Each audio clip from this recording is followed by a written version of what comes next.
তোমার রাগকে দমিয়ে রাখার অভ্যাস করো, তা না হলে এই রাগই একদিন তোমাকে নিঃস্ব করে দেবে। তুমি কতটা চেষ্টা করে যাচ্ছ তা কেউ দেখতে আসবেও না, যতক্ষণ না তুমি সফল হতে পারছো। এই সফল হওয়ার আগ পর্যন্ত চেষ্টা করা বন্ধ করো না। যদি তুমি খারাপ পরিস্থিতিতেও হাসতে পারো তবে তুমি জিতে গেছো। যন্ত্রণা দেখে পালিয়ে যেও না, একদিন যন্ত্রণায় তোমার জীবনের বড় দৃষ্টান্ত হবে।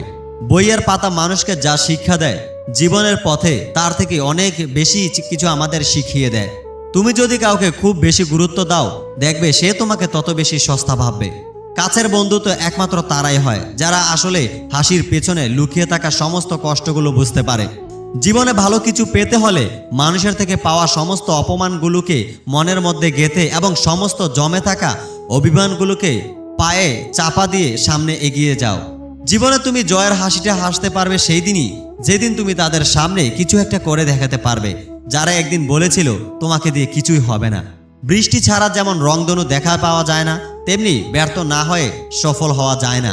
তাদের সাথে সম্পর্ক রাখো যারা তোমার গুরুত্ব বোঝে, আর তাদের থেকে সবসময় 10 কদম এড়িয়ে চলো যারা তোমাকে নিয়ে সবসময় হাসি ঠাট্টা করে।